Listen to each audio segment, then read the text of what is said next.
The control tower fell silent as Lieutenant Bianca Jackson's F-35 Lightning II descended through 40-knot crosswinds toward the pitching deck of the HMS Vengeance. Admiral Morrison had called it impossible just hours earlier, dismissing the young European pilot as too inexperienced for emergency operations. But as her fighter jet touched down perfectly on the moving destroyer, in conditions that had grounded every other pilot in the fleet, Morrison realized he'd been catastrophically wrong about the 24-year-old woman everyone had underestimated. This is the story of how one pilot's unauthorized landing changed naval aviation forever. Before we continue, let us know where you're watching from. If you're enjoying this, don't miss out. Subscribe now for more. The morning sun cast long shadows across the flight deck of HMS Britannic as Lieutenant Bianca Jackson completed her pre-flight inspection of the F-35B Lightning II. At 24, she was the youngest pilot in the Royal Navy's most elite squadron, and every day she felt the weight of that distinction pressing down on her shoulders like lead. Bianca had grown up in the hills of Tuscany, where her Italian mother taught literature and her British father worked as a commercial airline pilot. She spoke with a soft European accent that carried hints of both cultures, but it was her obsession with aviation that defined her. While other children played with dolls, Bianca built model aircraft and memorized technical specifications. By age 16, she could identify any military aircraft by its engine sound alone. Her path to the Royal Navy had been unconventional. After graduating top of her class from the European Defense College in Brussels, she'd specifically requested assignment to carrier operations, despite offers for more prestigious fighter squadrons. Something about the challenge of landing on a moving ship in the middle of the ocean called to her in a way that conventional airfield operations never could. HMS Britannic was home to Squadron 809, an elite unit responsible for advanced maritime strike operations. The carrier itself was a floating city of steel and technology, capable of launching aircraft in some of the world's most challenging conditions. For Bianca, it represented everything she dreamed of achieving in her military career. But dreams and reality, she'd learned, were often separated by the opinions of others. "Jackson," the voice of Commander Phillips cut through the morning air like a whip crack. "You're assigned to Combat Air Patrol Sector 7 today. Standard reconnaissance sweep, nothing demanding." Bianca looked up from her aircraft inspection, her hazel eyes meeting Phillips' dismissive gaze. Around them, other pilots were receiving assignments for close air support missions and advanced tactical operations. Real missions that mattered. She was being assigned to fly circles in empty airspace, essentially acting as an expensive weather observer. "Sir, I've completed all certifications for advanced operations," she said, keeping her voice professional despite the frustration building in her chest.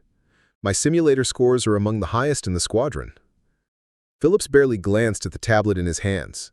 "Simulators aren't the real world, Lieutenant. You've got skill, I'll give you that, but experience takes time. Stick to what you're qualified for."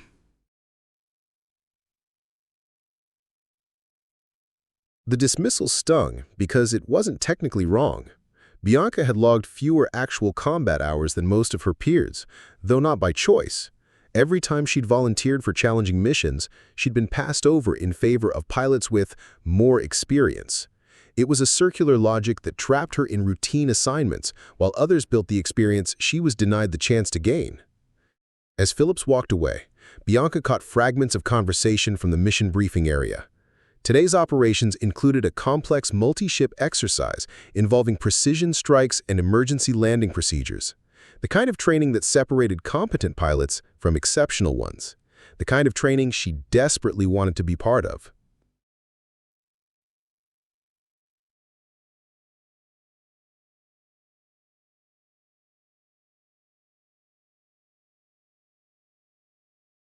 The pattern of exclusion had become as predictable as the tides around HMS Britannic. Every morning brought the same routine, ambitious young pilots receiving challenging assignments, while Bianca was relegated to what the squadron nicknamed milk runs, simple patrols that required minimal skill and offered no opportunity for growth.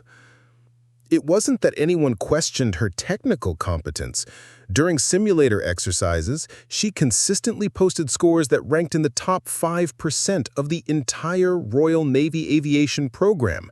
Her aircraft handling was precise, her navigation flawless, and her understanding of complex aerial tactics impressed even the most seasoned instructors. But none of that seemed to matter when actual mission assignments were distributed. The breaking point came during a squadron briefing 3 weeks after her arrival. Admiral Harrison Morrison, the fleet's air operations commander, was visiting Britannic to observe advanced training exercises. Morrison was a legend in naval aviation, a man who'd pioneered several of the carrier landing techniques that were now standard procedure. His approval could make a career. His disapproval could end one. Bianca sat in the back of the briefing room, her notebook ready as Commander Phillips outlined the day's complex multi-ship exercise. The scenario involved coordinated strikes against simulated enemy positions, followed by emergency landing procedures on HMS Sheffield. It was exactly the kind of challenging operation that could demonstrate a pilot's true capabilities. "For today's exercise," Phillips announced, "I need pilots who can handle complex approach patterns in variable conditions. Davies, you'll lead the first wave. Henderson, you'll take the emergency landing scenario on HMS Sheffield." One by one, Phillips called out names of pilots who would participate in the meaningful parts of the exercise. Bianca waited, her pen hovering over her notepad, hoping against logic that her name would be called. When Phillips reached the end of his list without mentioning her, she felt the familiar knot of frustration tighten in her stomach. "Jackson," Phillips said, almost as an afterthought, "you'll provide aerial photography documentation. Stay well clear of the exercise area and maintain altitude for overview shots." Aerial photography. She was being assigned to take pictures while other pilots demonstrated the skills she'd been training for her entire career. Around her, the selected pilots exchanged grins and began discussing tactical approaches. She might as well have been invisible. After the briefing, as pilots filed out to prepare for the exercise, Bianca overheard a conversation that crystallized everything she'd been feeling. Flight Lieutenant Garrett was talking to Henderson near the door, their voices low but not quite low enough. "Good thing they're keeping Jackson out of the complex stuff.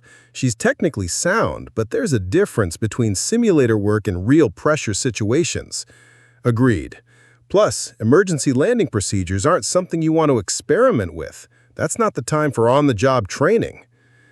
Bianca pretended to study her notes, but every word hit like a physical blow. They weren't questioning her work ethic or her dedication. They were questioning whether she belonged in the same league as real pilots. The fact that she'd never been given the opportunity to demonstrate her capabilities under pressure didn't seem to factor into their assessment. The conversation continued as they moved toward the exit. Morrison himself said he wants experienced pilots only for today's demonstration. Jackson's got potential, but potential doesn't land aircraft on moving ships in rough seas. There it was.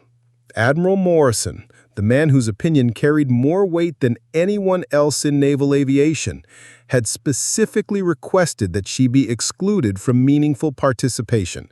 Not because of any failure on her part, but because she hadn't yet been given the chance to prove herself in the situations that would demonstrate her true capabilities. That afternoon, Bianca flew her assigned photography mission with mechanical precision. She maintained perfect altitude, captured every angle requested, and stayed well clear of the exercise area as instructed. Through her aircraft cameras, she watched other pilots execute the complex maneuvers she'd practiced hundreds of times in simulators. She watched Davies execute a flawless precision strike, approaching the target at an angle she'd suggested during a recent tactical discussion, a suggestion that had been politely ignored at the time. She watched Henderson perform the emergency landing procedure on HMS Sheffield using techniques she'd mastered months ago, but had never been allowed to demonstrate outside of controlled training environments. Most frustrating of all, she watched two pilots make minor errors that she could have avoided. A slightly wide approach pattern, a landing that was functional but not optimal. Not dangerous mistakes, but imperfections that highlighted the gap between their assumed superiority and actual performance. When the exercise concluded, the participating pilots were debriefed by Admiral Morrison himself. Bianca submitted her photography documentation and returned to her quarters where she spent the evening studying technical manuals that covered emergency procedures far more advanced than anything she'd been allowed to attempt. She had become an expert in theoretical scenarios she'd never be permitted to execute, a walking encyclopedia of capabilities that no one trusted her to demonstrate. The irony wasn't lost on her. She was simultaneously overqualified and underutilized, trapped in a system that demanded experience but refused to provide opportunities to gain it. Over the following weeks, the pattern became as predictable as the carrier's daily routine. Each morning, Bianca would review the mission assignments posted outside the squadron ready room, scanning the list with diminishing hope. Combat air patrol over empty ocean sectors, routine training flights in perfect weather conditions, equipment test flights that any pilot fresh out of flight school could handle. The exclusion wasn't malicious, which somehow made it worse. Commander Phillips and the other senior officers treated her with professional courtesy, acknowledged her technical competence, and never directly criticized her performance. They simply operated under the assumption that certain missions required seasoned pilots, and at 24, with limited combat deployment hours, Bianca didn't qualify for their definition of seasoned. The most painful example came during Operation Seahawk, a joint exercise with French and Spanish naval forces. The scenario involved complex multi-carrier operations, including simulated combat strikes and emergency personnel recovery. It was exactly the kind of international cooperation mission that could accelerate a pilot's career and provide invaluable experience. Bianca had spent 2 weeks studying the operational parameters, memorizing the tactical frequencies used by Allied forces, and even practicing Spanish and French aviation terminology in her spare time. When mission assignments were announced, she wasn't surprised to find herself assigned to communications relay duty, essentially flying in circles at high altitude to ensure radio contact between different fleet elements. "It's an important mission," Commander Phillips had explained when she'd quietly questioned the assignment. "Without reliable communications, the entire exercise could fail. We need someone dependable up there." Dependable. The word had become a polite euphemism for not trusted with anything challenging. She was dependable enough to handle routine assignments that couldn't fail, but not trusted enough to participate in the complex operations where real military skills were developed and demonstrated. From her communications relay position at 25,000 feet, Bianca had a perfect view of the exercise unfolding below. She watched Flight Lieutenant Davies lead a formation of 6 F-35s in a coordinated strike against the simulated enemy fleet. The approach was textbook perfect, but she noticed several inefficiencies in the formation positioning that could have reduced fuel consumption by 15%. She observed Lieutenant Commander Walsh execute a personnel recovery operation, extracting a downed pilot from the water in challenging sea conditions. Walsh's technique was solid, but his approach angle was more cautious than necessary, extending the rescue time by several critical minutes that could matter in a real emergency situation. Most frustrating was watching Flight Lieutenant Morrison, Admiral Morrison's nephew, though that connection was never officially acknowledged, perform what was supposed to be an advanced tactical maneuver. Morrison's execution was adequate but unimaginative, following standard procedures without adapting to the specific conditions.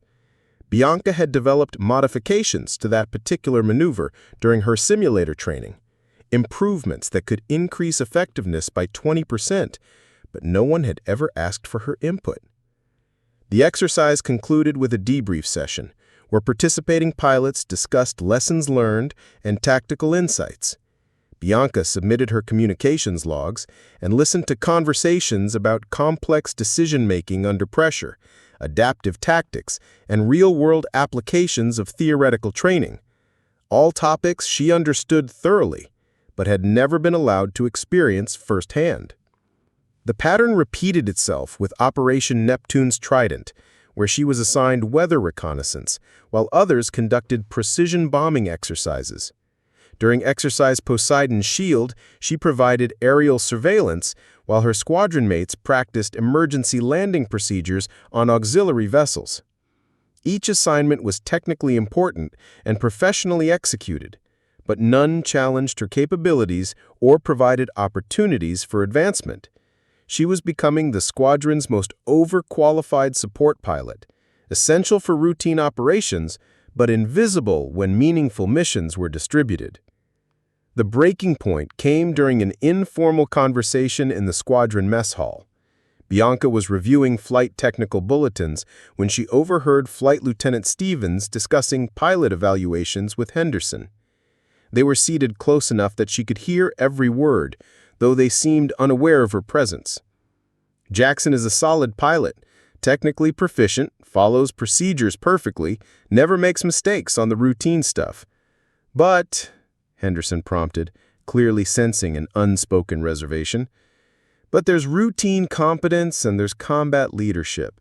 She's never been tested under real pressure, never had to make split-second decisions when lives are on the line. How do we know she won't freeze up when things get complicated?" Henderson nodded thoughtfully. "That's what Admiral Morrison was saying last week. Technical skill is just the entry requirement. Real naval aviation requires instincts you can't learn in a simulator." "Exactly. Morrison might be perfect for standard operations, but the advanced missions require pilots who've proven themselves under fire. We can't afford to find out someone's limitations during a critical operation." Bianca set down her technical bulletin, her appetite suddenly gone. They were discussing her career prospects as if she was a piece of equipment being evaluated for specific applications. Worse, they were using her lack of challenging assignments as evidence that she wasn't ready for challenging assignments. Circular logic that trapped her in an increasingly narrow role. That evening, she stood on the carrier's deck, watching the sunset over the North Atlantic. Around her, other pilots discussed upcoming missions and shared stories of complex operations she'd only heard about secondhand. She was surrounded by colleagues, but isolated by assumptions about her capabilities that she'd never been given the chance to challenge. The exclusion wasn't personal, but it was complete. She had become the squadron's most qualified observer, watching from the sidelines as others built the experience that would define their careers. What the squadron didn't know was that Bianca Jackson had never accepted their limitations. While other pilots relaxed during off-duty hours, she was systematically preparing for opportunities that might never come. Her quarters had become a private aviation laboratory, filled with technical manuals, weather pattern studies, and tactical analyses that went far beyond her assigned duties. Every night after completing her routine missions, Bianca would retreat to her small cabin and spread out detailed charts of the North Atlantic. She studied weather patterns with the intensity of a meteorologist, tracking how seasonal wind shifts affected carrier operations, memorizing the warning signs of sudden storms that could create emergency landing conditions. She knew the atmospheric pressure patterns around every major naval route, understood how temperature inversions affected aircraft performance, and could predict wind shear conditions hours before they developed. Her computer contained files that would have impressed the squadron's senior tactical officers. She'd created detailed performance profiles for the F-35B in every conceivable weather condition, calculating fuel consumption rates, optimal approach angles, and emergency procedure modifications for scenarios that the standard operating manuals barely mentioned.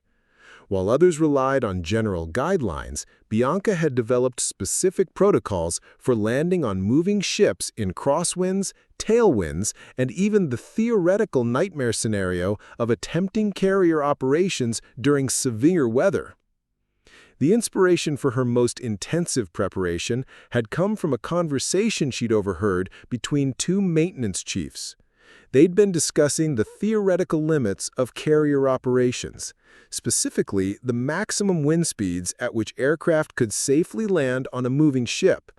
The official limit was 35 knots of sustained wind, a figure that had been established decades earlier based on older aircraft and less advanced technology. But Bianca had done the calculations.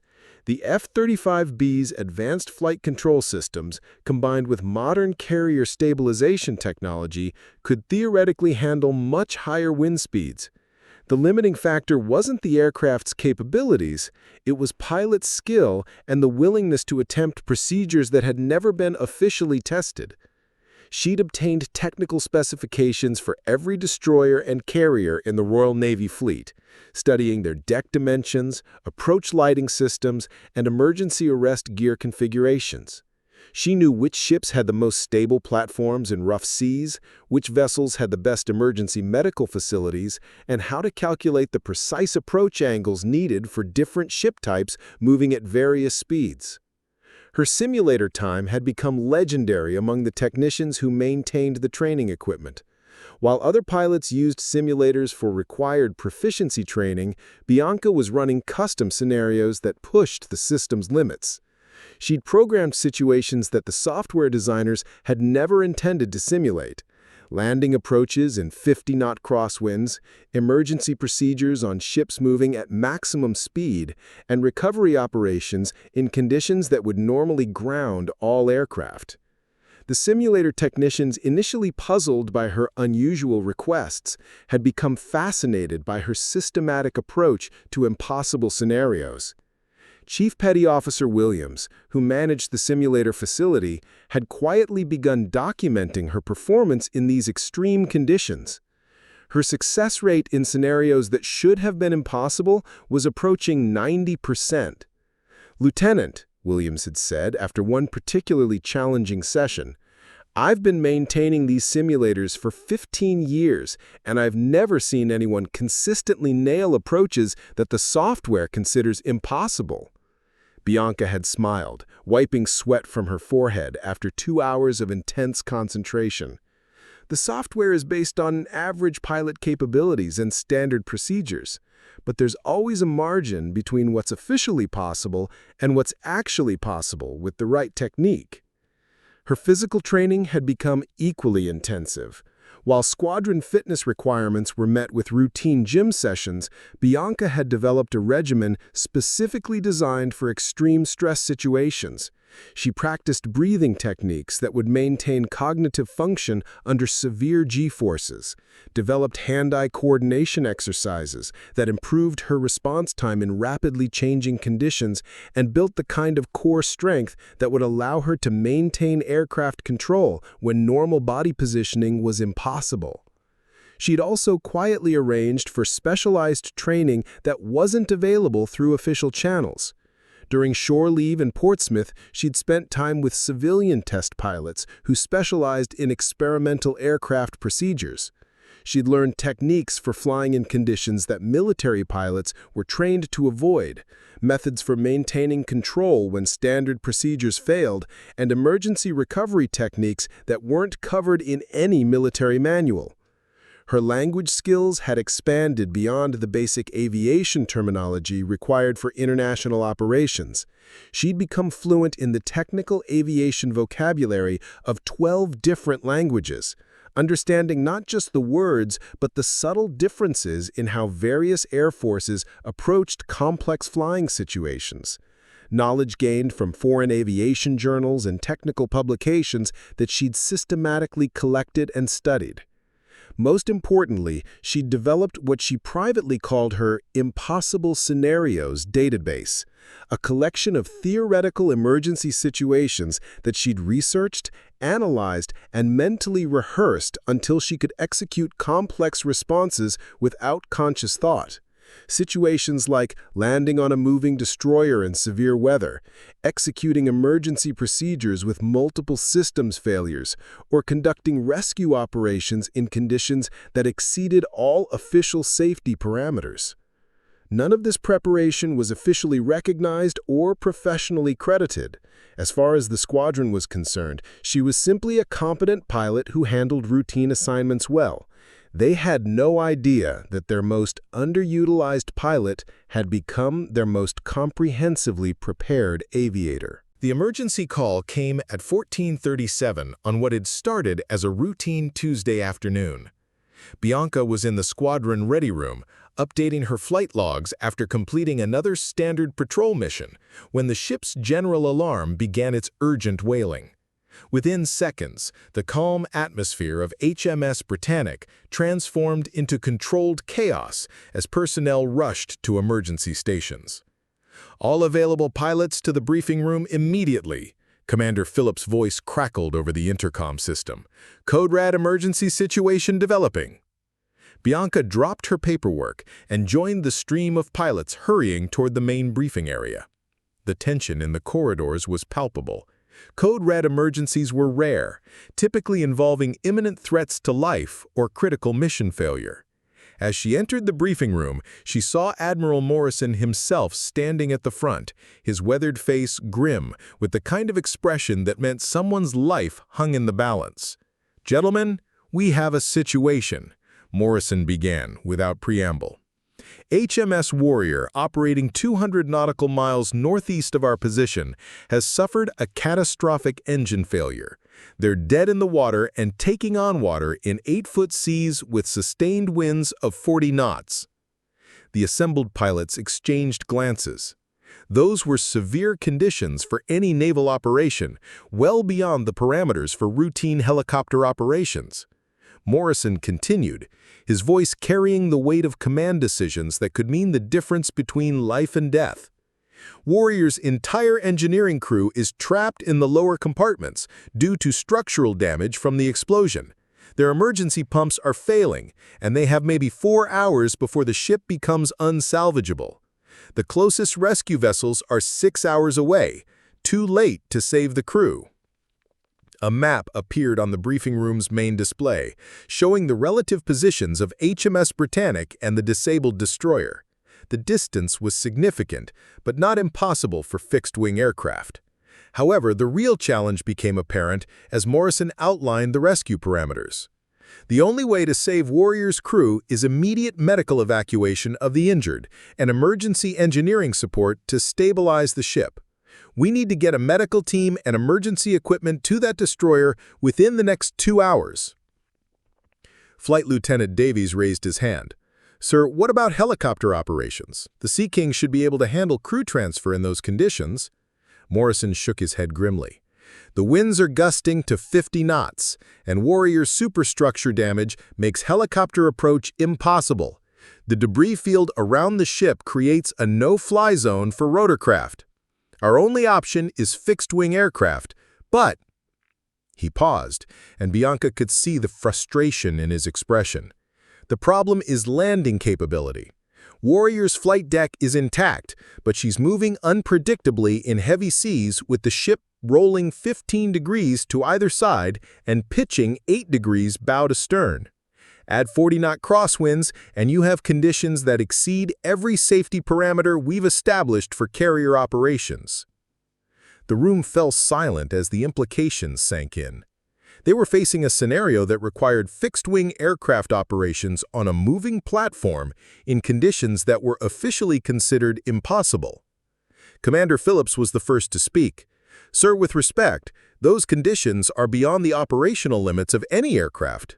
The risk assessment alone—" "I'm aware of the risks, Commander," interrupted Morrison, "but 23 men are going to die if we don't find a way to get medical support to that ship. I need options, not limitations." Flight Lieutenant Henderson stepped forward. "Admiral, even if we could somehow manage the approach, the landing would be, well, it would be a matter of luck more than skill. The margin for error is essentially zero." Morrison's expression grew even grimmer. "Then we need a pilot with more than skill. We need someone with the kind of instincts and precision that turn impossible situations into successful missions." Around the room, pilots shifted uncomfortably. They were all experienced aviators, professionals who had trained for complex scenarios and dangerous missions. But what Morrison was describing went beyond training and experience into the realm of theoretical impossibility. Landing a high-performance jet aircraft on a moving destroyer in 40-knot winds wasn't just dangerous, it was the kind of scenario that existed only in worst-case emergency planning documents. The weather forecast shows conditions will worsen over the next 6 hours. If we're going to attempt this rescue, it has to be now. The window is closing rapidly. Bianca felt her pulse quicken as she listened to the details. Everything Morrison was describing, the wind conditions, the ship movement patterns, the emergency landing requirements, matched scenarios she'd been secretly practicing for months. While other pilots saw an impossible situation, she saw variables that could be calculated, managed, and overcome with the right approach and preparation. But she also knew that speaking up would be pointless. In a room full of senior pilots with extensive combat experience, her voice would carry no weight. Morrison was looking for proven capabilities, not theoretical knowledge from the squadron's most junior pilot. The briefing continued with discussions of alternative approaches, all of which were systematically ruled out due to distance, weather conditions, or technical limitations.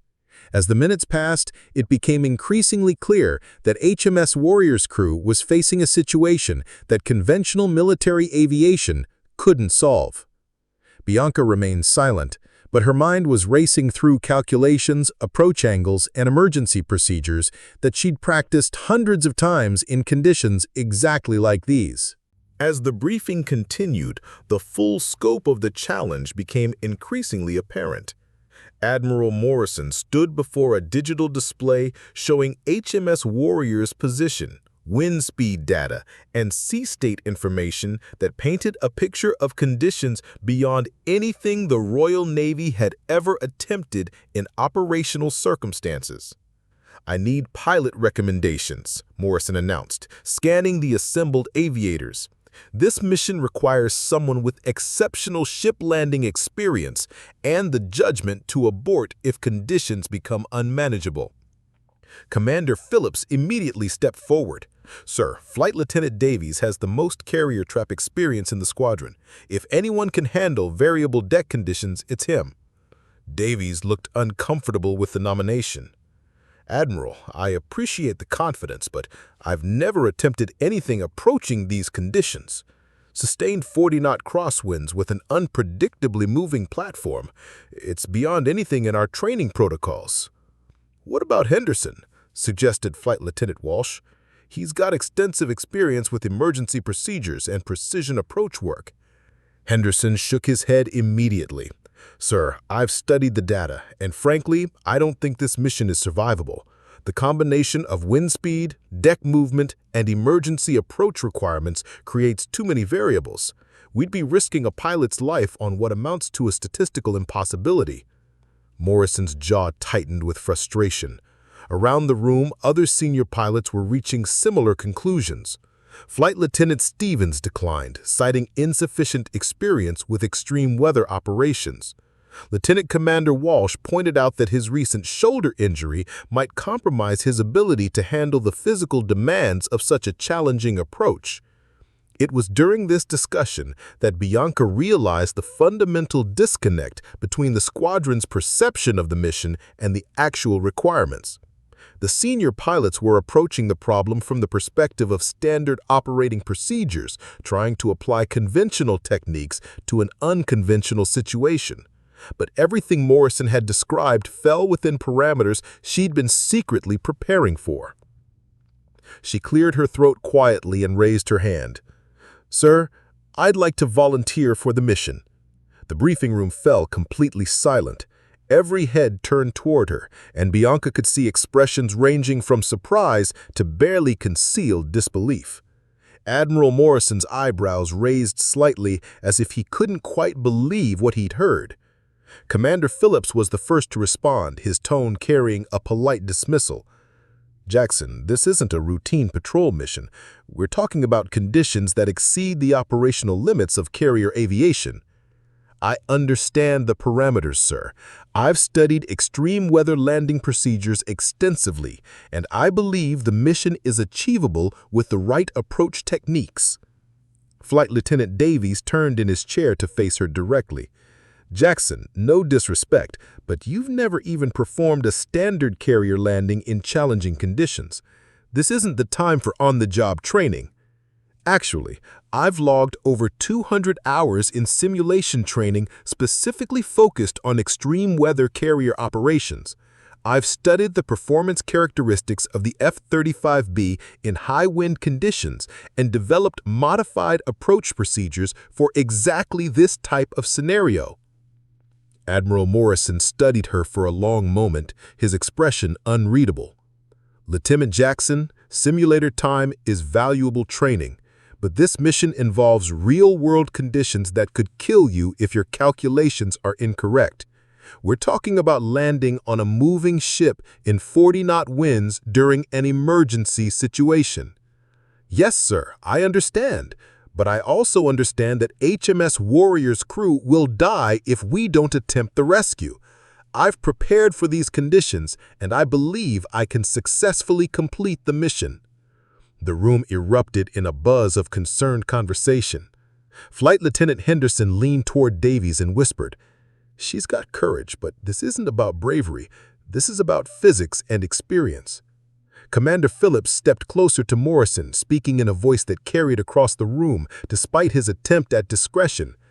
"Sir, Jackson is technically proficient, but she's our most junior pilot. She's never been tested under real pressure conditions, and this mission leaves absolutely no margin for error." Morrison nodded slowly, his decision already forming. "Lieutenant Jackson, I appreciate your willingness to volunteer, but this mission requires a pilot with extensive operational experience. You've done excellent work in your assigned duties, but emergency rescue operations in extreme conditions demand proven capabilities under actual combat stress." The dismissal was professional but absolute. Morrison continued, "I need someone who's demonstrated the ability to make split-second decisions when everything goes wrong. Someone who's proven they can handle impossible situations with actual lives on the line." Bianca felt the familiar sting of being judged insufficient for the challenges she'd specifically prepared to meet. Around her, the senior pilots nodded in agreement with Morrison's assessment. They saw a young pilot with limited experience volunteering for a mission that had already been deemed too dangerous for the squadron's most experienced aviators. "Sir," she said, making one final attempt, "I've developed specific procedures for these exact conditions. I understand the risks, but I also understand the techniques required to mitigate them."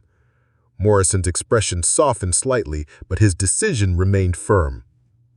"Lieutenant Jackson, return to standard duties. We'll continue evaluating alternatives for the Warrior situation."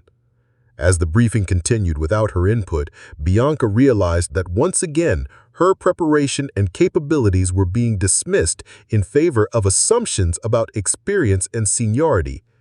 HMS Warrior's crew was facing death while the squadron debated which impossible mission to assign to which experienced pilot. None of them realized that their most junior pilot had spent months preparing for this exact impossible scenario. Bianca left the briefing room feeling the familiar weight of dismissal.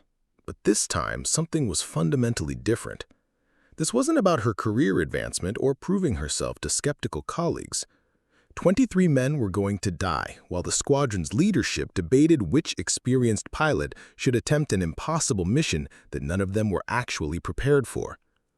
She walked to her quarters with measured steps, her mind racing through the tactical parameters Morrison had outlined. Wind speeds of 40 knots with gusts to 50.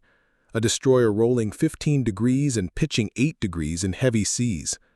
Debris fields that made helicopter approach impossible. Every detail-matched scenario she'd practiced obsessively for months. Situations that the squadron's senior pilots had dismissed as theoretically impossible. In her cabin, Bianca spread out the charts and technical manuals she'd been secretly studying. Her calculations were precise. The F-35B could handle those wind conditions with modified approach techniques she'd developed. The ship's movement patterns were predictable enough to time a landing approach within acceptable margins. The debris field that prevented helicopter operations wouldn't affect a vertical landing fighter if the approach was executed from the correct angle. She looked at her watch. 15:20. Morrison had said HMS Warrior had 4 hours before becoming unsalvageable.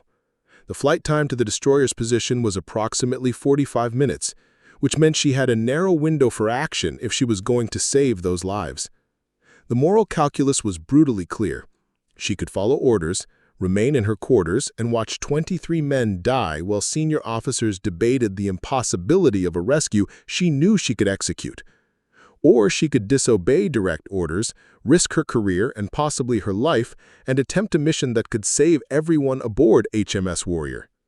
Bianca had joined the Royal Navy to serve something larger than herself, to use her skills in defense of others who couldn't defend themselves. Sitting in her quarters while men died because of institutional assumptions about her capabilities violated everything she believed about military service. Her hands were steady as she began gathering her flight gear. Not the standard equipment issued for routine patrols, but the specialized survival and emergency medical supplies she'd been quietly accumulating.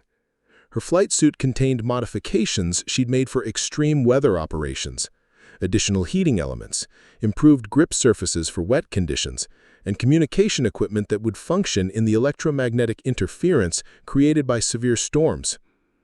The decision crystallized as she looked at a photograph on her desk. Her father in his commercial airline uniform, standing beside the aircraft he'd used to evacuate civilians from a natural disaster zone.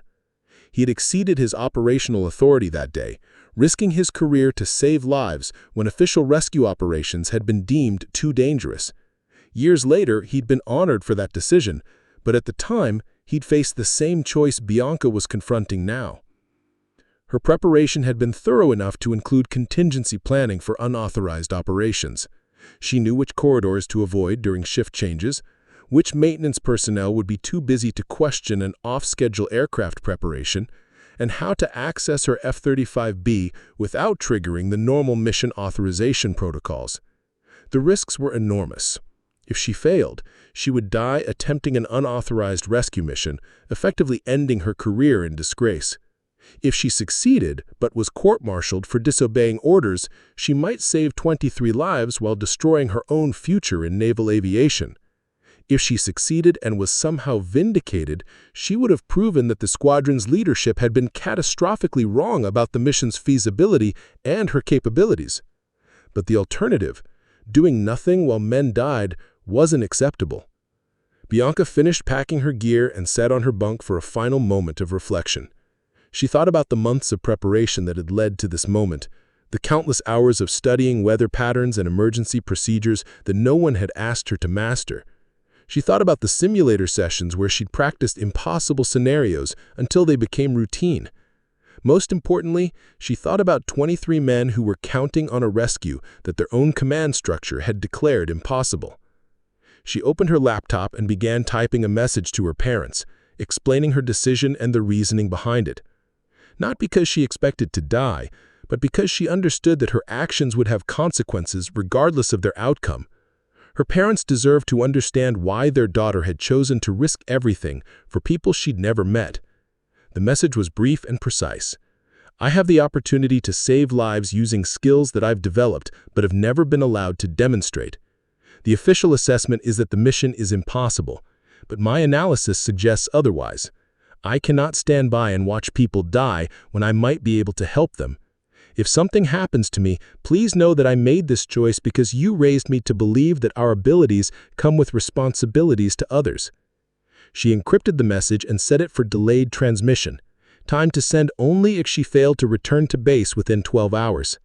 Then she shouldered her flight bag and walked toward the door, knowing that she was crossing a line that would fundamentally change her relationship with the Royal Navy regardless of how the mission ended.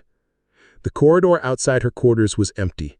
Most personnel engaged in routine duties or following the emergency procedures triggered by the Warrior situation. Bianca moved with purpose, but without haste, understanding that confidence was the best camouflage for unauthorized actions. As she walked toward the flight deck, she reviewed her mission parameters one final time. 45 minutes to reach HMS Warrior. Assess conditions and execute landing if feasible. Transfer emergency medical supplies and evaluate engineering support requirements.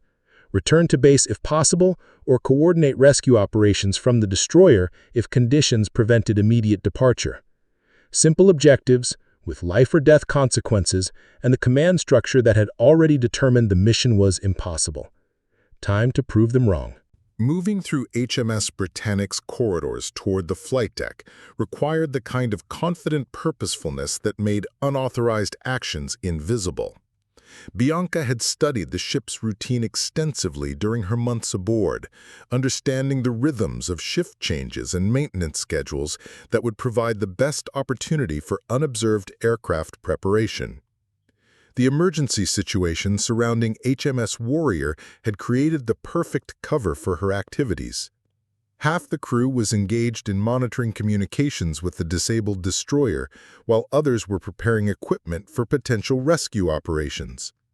The flight deck personnel were focused on readying helicopters for possible secondary missions, leaving the F-35 maintenance area relatively unmonitored. Chief Petty Officer Reynolds was performing routine post-flight inspections when Bianca approached her aircraft. Reynolds had worked with her on dozens of previous missions and knew her procedures well enough that her presence wouldn't trigger suspicion. "Afternoon, Lieutenant," Reynolds said without looking up from his checklist. "Big early for tomorrow's patrol prep, isn't it?" "Actually, Chief, I'm running some performance diagnostics. Want to test the vertical landing systems while we've got good weather conditions." Reynolds nodded absently, his attention focused on hydraulic pressure readings. "Fair enough. She's been running clean all week, but it's always good to verify the numbers." Bianca began her own inspection routine, but instead of the standard pre-flight checklist, she was implementing the specialized procedures she'd developed for extreme weather operations.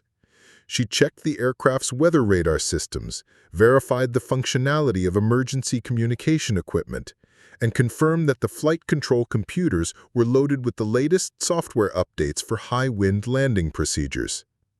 The medical supplies she'd been quietly accumulating over the past months were carefully loaded into the aircraft's auxiliary storage compartments. Emergency trauma kits, advanced pain medication, and portable surgical equipment that could stabilize critical injuries until proper medical evacuation was possible. Equipment that no one had authorized her to carry, but that could mean the difference between life and death for HMS Warrior's injured crew members. Her navigation systems required the most careful preparation. Bianca loaded the precise coordinates for HMS Warrior's last known position, but more importantly, she programmed in the mathematical models she'd developed for predicting ship movement in heavy seas. Standard navigation equipment assumed static targets. Her modified approach required calculating where a moving ship would be at the moment of landing, accounting for wind effects, current drift, and the specific handling characteristics of a damaged destroyer. The fuel load was critical. She needed enough fuel to reach HMS Warrior, potentially circle for extended approach attempts if conditions required multiple landing tries, and return to HMS Britannic if the mission was successful. But she also needed to account for the increased fuel consumption that came with flying in severe weather conditions and executing precision maneuvers that pushed the aircraft's performance envelope. "Lieutenant," Reynolds said, completing his own inspection, "your fuel load's a bit heavy for standard diagnostics." Bianca's pulse quickened, but she maintained her casual demeanor. "Planning to test some extended hover procedures, Chief. Want to verify fuel consumption rates at various power settings." Reynolds shrugged, accepting the explanation without further question. "Fair enough. Just make sure you log the additional hours properly for maintenance scheduling." As Reynolds moved on to inspect another aircraft, Bianca continued her preparations with growing urgency. The specialized flight suit she'd modified for extreme weather operations went on over her standard gear. The additional heating elements would be crucial if she needed to spend extended time in the cold cockpit during complex approach procedures. The improved glove design would maintain tactile control even if moisture compromised normal grip surfaces. Her helmet contained communication equipment that went beyond standard military frequencies. She'd programmed in the emergency channels used by merchant vessels in rescue operations, ensuring she could coordinate with any ships in the area if additional support became necessary. More importantly, she'd loaded the specific tactical frequencies HMS Warrior would be monitoring, allowing her to communicate directly with their crew during approach and landing procedures. The weather analysis occupied the final minutes of her preparation. Bianca reviewed satellite imagery showing the storm system affecting HMS Warrior's position, confirming that wind conditions matched her earlier calculations. The storm was intensifying, but following predictable patterns that her modified approach procedures could accommodate. Most critically, she verified that the destroyer's position remained within the acceptable parameters for her landing techniques. HMS Warrior was still afloat and maintaining enough structural integrity to support aircraft operations, but the window for safe evacuation was closing rapidly. At 16:05, exactly 45 minutes after the emergency briefing had concluded, Bianca completed her final systems check. Every piece of equipment had been tested and verified. Her flight plan was programmed but not officially filed. Her emergency supplies were loaded and secured. The weather analysis confirmed that conditions were challenging but manageable with her specialized techniques. She climbed into the cockpit and began the engine startup sequence, her movements automatic after hundreds of hours of practice. Around her, the flight deck continued its normal rhythm of activity. Personnel moved between aircraft, conducting routine maintenance and preparation tasks that provided perfect camouflage for her unauthorized departure. The F-35's engine spooled up with its characteristic whine, a sound that had become as familiar as her own heartbeat. Bianca ran through her pre-flight checklist one final time, knowing that every system would need to function perfectly during the most challenging mission of her career. At 16:12, she was ready to launch an unauthorized rescue mission that every senior officer in her squadron had declared impossible. The F-35B lifted vertically from HMS Britannic's deck at 16:15, its powerful engine cutting through the afternoon air as Bianca began the most important flight of her career. She maintained standard departure procedures until clearing the carrier's immediate airspace, then banked northeast toward HMS Warrior's last known position. The flight to the disabled destroyer took exactly 43 minutes, during which Bianca monitored weather conditions and refined her approach calculations. The storm system was intensifying as predicted, with surface winds now sustained at 42 knots and gusting to 55. For any other pilot, these conditions would have made the mission impossible. For Bianca, they represented variables she'd been preparing to handle for months. At 1700 hours, HMS Warrior appeared on her forward display screen, a gray smudge against the dark water, clearly listing to starboard and moving unpredictably in the heavy seas. Debris from the engine explosion had created a scattered field of twisted metal around the ship's stern, confirming why helicopter operations were impossible. HMS Warrior, this is Royal Navy Flight Lieutenant Jackson, inbound for emergency assistance, she transmitted on the destroyer's emergency frequency. The response came immediately, filled with disbelief and desperate hope. Flight Lieutenant Jackson, this is Commander Morrison aboard HMS Warrior. Are you authorized for landing operations in these conditions? Bianca keyed her microphone, choosing her words carefully. Commander, I'm equipped for emergency medical evacuation and have supplies that could stabilize your engineering situation. Request permission to attempt landing. Jackson, our deck is moving 15 degrees to either side and winds are gusting over 50 knots. This isn't safe for any aircraft. Sir, I've analyzed the conditions and developed approach procedures specifically for this scenario. I can execute a safe landing if you can clear your flight deck of debris. There was a pause before Morrison's voice returned, now filled with the kind of desperate authority that came from watching men die. All personnel, clear the flight deck immediately. Emergency landing attempt in progress. Bianca began her approach sequence, activating the specialized procedures she'd practiced hundreds of times in simulation but never attempted in real-world conditions. Instead of the standard straight-in approach used for normal carrier operations, she initiated a spiral descent that would allow her to time her final approach with the destroyer's roll pattern. The ship's movement was complex but predictable. HMS Warrior rolled to starboard for approximately 12 seconds, reached maximum displacement, then rolled back to port over the next 14 seconds. The cycle repeated with mechanical precision, creating windows of relative stability that lasted exactly 3.2 seconds at the center of each roll cycle. At 500 feet above the ship, she could see the full extent of the damage. The explosion had torn a massive hole in the destroyer's stern, and she could see water being pumped from the lower compartments. Men were visible on deck, watching her approach with expressions that mixed hope and terror. The wind conditions were exactly as severe as Morrison had warned. Crosswinds of 45 knots were pushing her aircraft sideways, requiring constant corrections to maintain proper approach alignment. But her modified flight control techniques, developed through months of theoretical study and simulator practice, allowed her to maintain precise control even in conditions that would have defeated conventional approaches. At 200 feet, she could see individual faces on HMS Warrior's deck.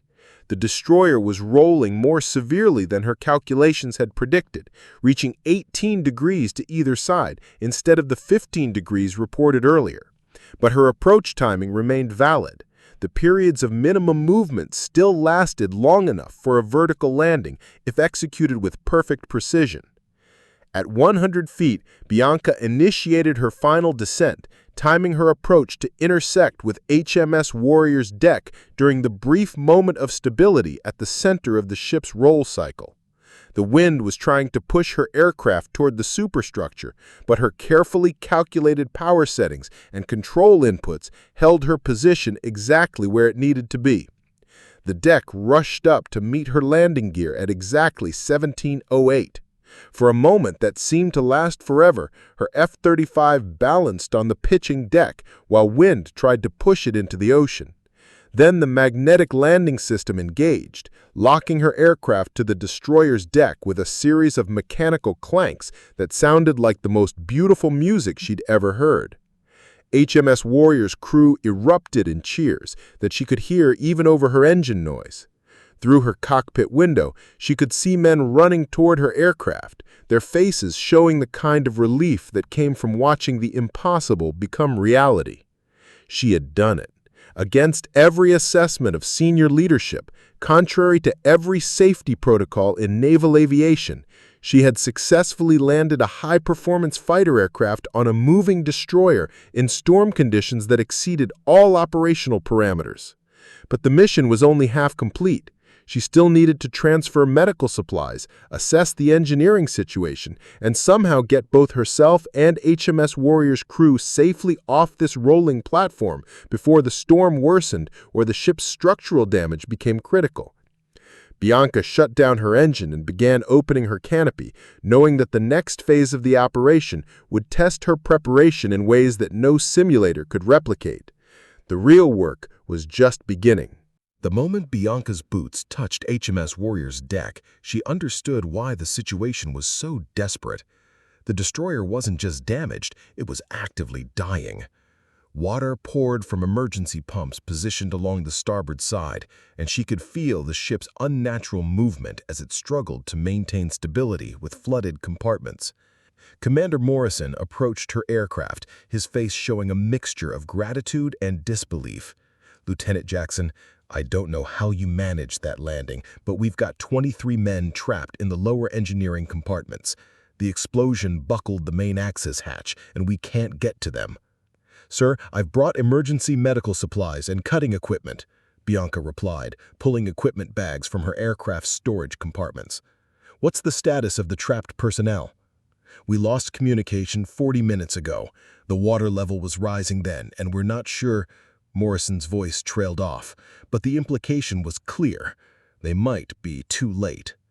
Bianca followed Morrison through twisted corridors toward the engineering section, noting the extent of structural damage as they moved. The explosion had been more severe than the initial reports suggested. Bulkheads were cracked, electrical systems sparked intermittently, and the ship's list was increasing as they walked. The trapped engineering compartment was 3 levels below the main deck, accessible only through a narrow hatch that had been sealed shut by twisted metal from the explosion. 2 of Morrison's crew members were working with cutting torches, but their progress was minimal against the heavy steel that blocked the entrance. "How long since you last heard from them?" Bianca asked, examining the damaged hatch mechanism. 55 minutes, replied Chief Petty Officer Williams, one of the men operating the cutting equipment. They reported water up to chest level and rising. At this point, Bianca knelt beside the hatch, studying the damage pattern. Her months of technical preparation included structural analysis and emergency extraction procedures. The twisted metal could be cut, but not with the tools the destroyer's crew was using. They needed a different approach. "Chief, do you have any shaped charges aboard?" Bianca asked. Williams looked puzzled. "Small ones for emergency demolition, but we can't use explosives here. The structural damage could collapse the entire compartment." "Not if we place them correctly," Bianca said, pulling a tablet from her emergency kit. She'd loaded it with structural engineering programs that could calculate explosive placement for emergency access operations. "I need to see the ship's blueprints and calculate the load-bearing points around this hatch." While Williams retrieved the technical drawings, Bianca used her emergency medical supplies to treat 3 crew members who'd been injured in the original explosion. Her field medical training, gained through specialized courses that weren't part of standard pilot certification, allowed her to stabilize their conditions and prepare them for potential evacuation. The ship's movement was becoming more violent as the storm intensified. HMS Warrior was now rolling nearly 20 degrees to either side, and she could feel the hull shuddering with each wave impact. They were running out of time on multiple fronts. The trapped men were likely drowning, the ship's structural integrity was failing, and weather conditions were approaching the point where even her specialized landing techniques wouldn't be sufficient for a safe departure. "Lieutenant, we're getting reports that the main bulkhead is starting to fail. If it goes, this section of the ship will flood completely." Bianca looked up from her calculations, understanding the full scope of what they were facing. It wasn't just a rescue operation anymore, it was a race against physics. Water pressure, structural failure, and storm conditions were all working against them, creating a situation where every decision could mean the difference between saving lives and losing everyone aboard. Her tablet displayed the completed structural analysis. "Commander, I can cut through this hatch, but I need everyone cleared from this area except essential personnel. The explosive placement will be precise, but there's going to be significant concussion." "Do it," Morrison replied without hesitation. Bianca began placing the shaped charges according to her calculations, using techniques she learned from specialized demolition courses that were far outside normal pilot training. Each charge had to be positioned exactly right. Too little explosive force would fail to cut through the twisted metal, while too much could collapse the compartment and kill everyone inside. As she worked, HMS Warrior continued its violent motion in the worsening seas. Tools rolled across the deck with each wave, and she had to brace herself against bulkheads to maintain steady hands while placing explosives that required millimeter precision. At 17:35, exactly 27 minutes after her landing, Bianca finished placing the charges and began the arming sequence. Through the ship's hull, she could hear the muffled sounds of men calling for help. The trapped crew was still alive, but for how much longer? "Fire in the hole," she called, activating the charges. The shaped charges detonated with a sharp crack that reverberated through HMS Warrior's hull, followed immediately by the screech of twisted metal separating along precisely calculated stress points. When the smoke cleared, Bianca saw that her calculations had been perfect. The blocked hatch had been cut open without damaging the structural supports of the compartment below. "Emergency crew, down," she called, grabbing the medical equipment she'd brought from her aircraft. The opening revealed a ladder leading into darkness, with the sound of rushing water echoing from below. Chief Petty Officer Williams descended first with a waterproof flashlight. his voice echoing back up the shaft. "I've got survivors, multiple casualties, but they're alive." Bianca followed immediately, her emergency medical training taking over as she descended into the flooded compartment. The water level had risen to nearly shoulder height, and 23 men were pressed against the overhead, breathing from a pocket of air that wouldn't have lasted much longer. The scene was worse than she'd anticipated. Several men were unconscious from carbon monoxide poisoning caused by the flooded diesel generators. Others had injuries from the original explosion, burns, broken bones, and lacerations that had been bleeding for over an hour. But they were alive, and her arrival had brought both medical supplies and hope. "Emergency crew," she called up to Commander Morrison. "I need stretchers and all available hands. We've got serious injuries down here." Working in chest-deep water that was slowly rising, Bianca began triaging the injured crew members according to the emergency protocols she'd studied. The most critical cases needed immediate evacuation, but the logistics of moving injured men through the narrow hatch while HMS Warrior pitched and rolled in heavy seas created challenges that no medical manual had ever addressed. Her emergency medical supplies proved crucial. The portable oxygen equipment revived the men suffering from carbon monoxide poisoning, while advanced trauma bandages and pressure dressings controlled bleeding that could have proven fatal during the extended rescue operation. Most importantly, the waterproof communication equipment she'd brought allowed her to coordinate with emergency medical personnel aboard HMS Britannic. "Britannic Medical, this is Jackson. I need immediate medical evacuation for 23 personnel, multiple trauma cases, carbon monoxide exposure, and hypothermia. ETA to your position approximately 1 hour." The response came back immediately, filled with disbelief and professional urgency. "Jackson, this is Dr. Patterson. Did you say you're aboard HMS Warrior? How did you reach them?" "I'll explain later, Doc. Right now, I need you prepared for mass casualty reception. I'm transmitting injury assessments now." Over the next 45 minutes, Bianca coordinated the most complex rescue operation of her career. Each injured crew member had to be carefully moved through the damaged compartment, lifted through the narrow hatch, and transported across HMS Warrior's deeply rolling deck to her aircraft. The destroyer's crew worked with desperate efficiency, understanding that their ship was continuing to take on water and that time was running out. The most challenging case was Engineering Chief Petty Officer Roberts, who had suffered severe burns and a possible concussion during the original explosion. Moving him required specialized techniques that Bianca had learned during advanced field medical training, procedures that allowed her to stabilize his spinal alignment while navigating the ship's violent motion. At 18:20, exactly 1 hour and 12 minutes after her landing, the last injured crew member was secured in her aircraft. HMS Warrior's deck was now underwater during the deepest rolls, and Commander Morrison made the decision to abandon ship. "Jackson," Morrison said as his remaining crew prepared to board her F-35, "I don't know how you learned to do what you just did, but you saved 23 lives today.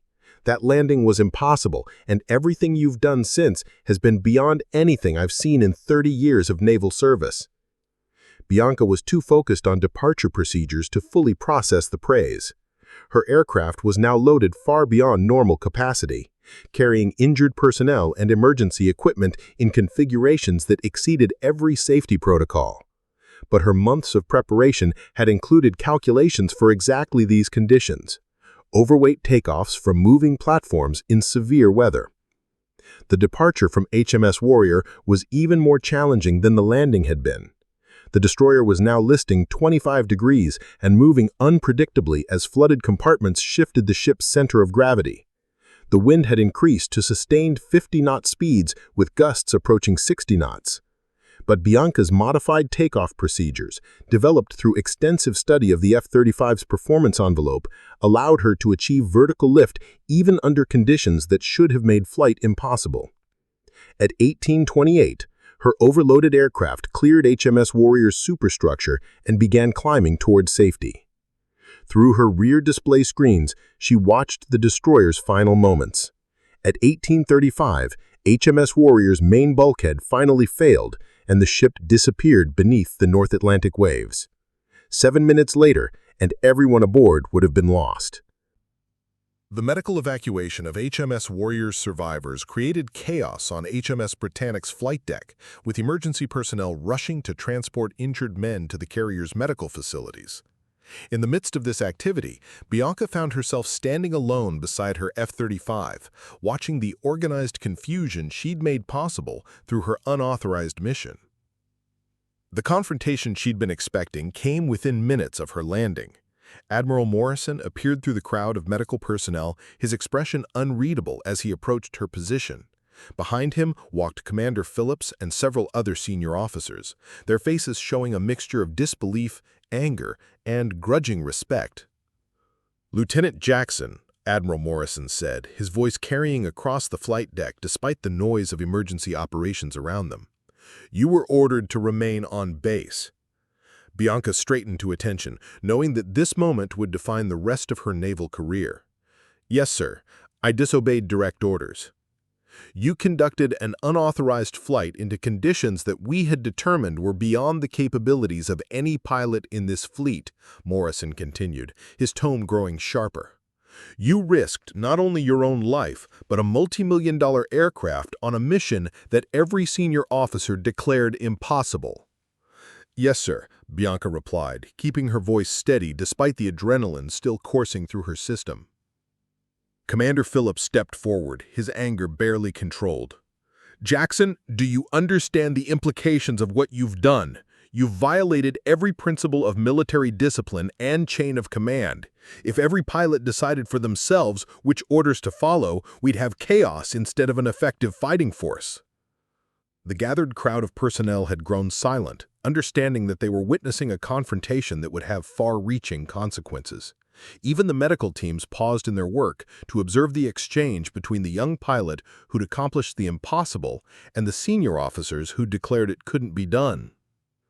Flight Lieutenant Davies, who had been among the pilots who declined the original mission, spoke up from the edge of the crowd. "Admiral, with respect, Jackson didn't just attempt the mission, she succeeded. Those men would be dead right now if she hadn't acted." Morrison turned toward Davis with sharp attention. "Are you suggesting that insubordination should be overlooked because of favorable outcomes? That pilots should be free to ignore orders whenever they disagree with command decisions?"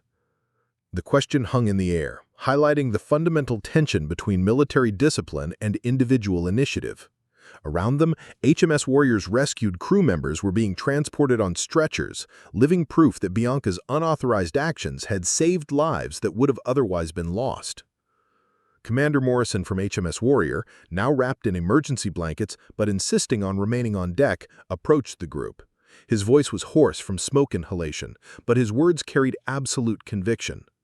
"Admiral, Lieutenant Jackson didn't just save our lives. She accomplished something that I didn't think was possible. That landing in those conditions was beyond anything I've seen in 30 decades of naval service." "Commander Morrison," Admiral Morrison replied, "I appreciate your gratitude, but the success of Lieutenant Jackson's actions doesn't change the fact that she disobeyed direct orders and violated established safety protocols." Bianca realized that the confrontation was approaching a critical point. The senior officers were caught between their obligation to maintain military discipline and their inability to argue with the results of her mission. She decided to address the underlying issue directly. "Sir," she said, "I spent months preparing for exactly this type of scenario because I understood that conventional wisdom about what's possible is often limited by conventional thinking about who is capable. You dismissed me from consideration for the mission not because of any failure on my part, but because I hadn't been given opportunities to demonstrate capabilities that I'd developed through personal initiative." Admiral Morrison's expression shifted slightly, showing the first hint of uncertainty in his absolute authority. "Lieutenant, regardless of your preparation or capabilities, military effectiveness depends on discipline and following orders. Individual initiative cannot override command structure."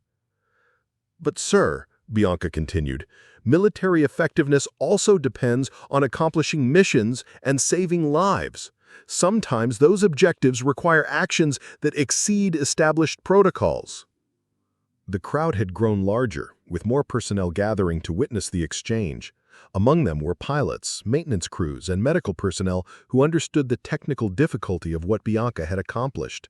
Their presence added weight to the confrontation, turning it into a public examination of military priorities and leadership decisions. Commander Phillips attempted to regain control of the situation.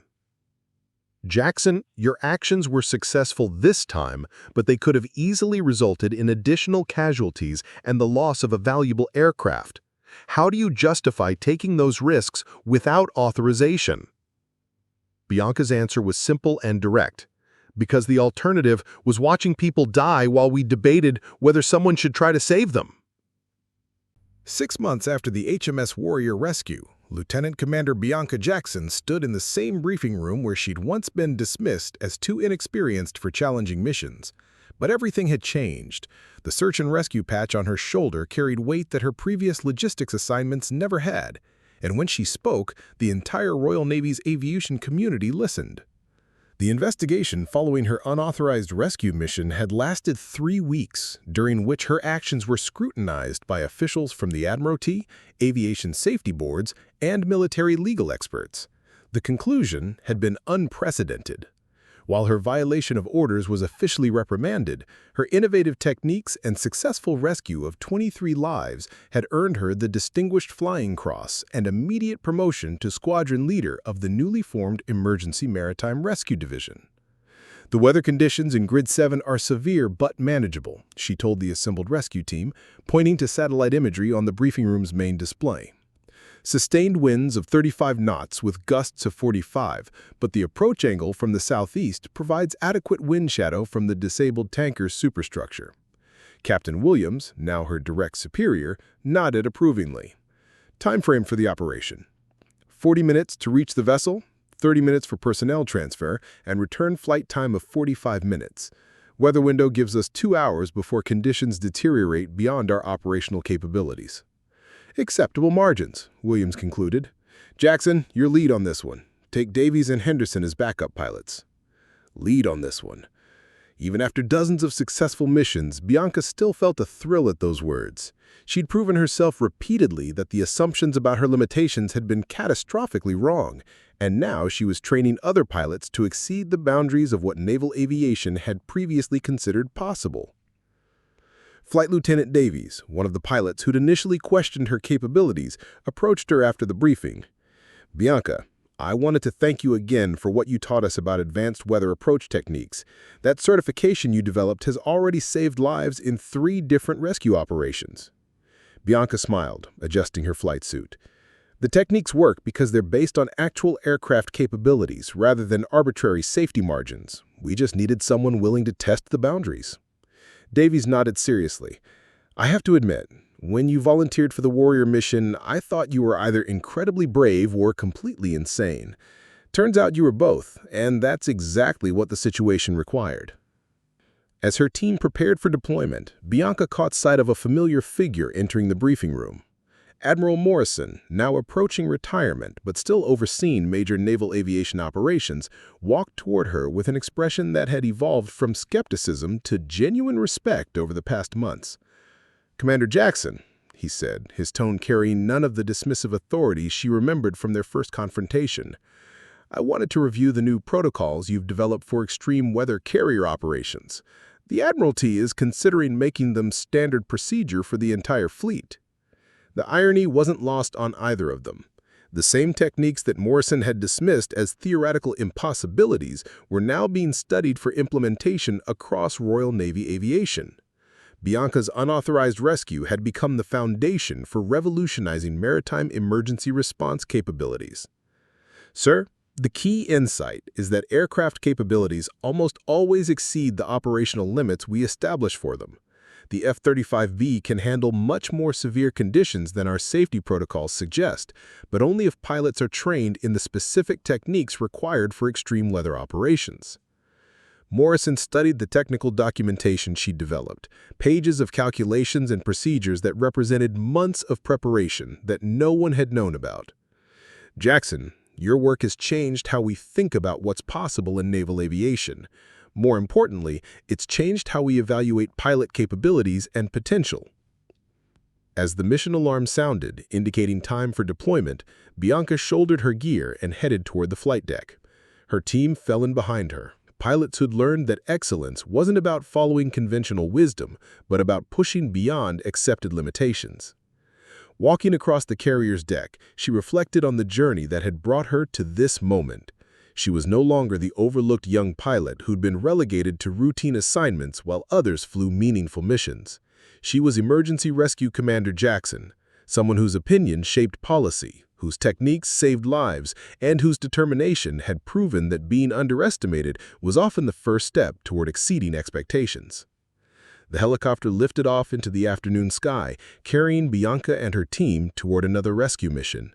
As they flew over the same waters where HMS Warrior had sunk 6 months earlier, she keyed her radio to coordinate with base operations. Britannic Control, this is Rescue Leader Jackson. We're en route to assist vessel in distress. Estimated time to target, 38 minutes. Copy that, Rescue Leader. Be advised, conditions are at the edge of operational limits. Understood, Control. That's exactly where we do our best work. The mission ahead was challenging, dangerous, and exactly the kind of operation that conventional wisdom would have declared impossible for someone like her just months earlier. She was looking forward to proving conventional wisdom wrong again, one impossible rescue at a time.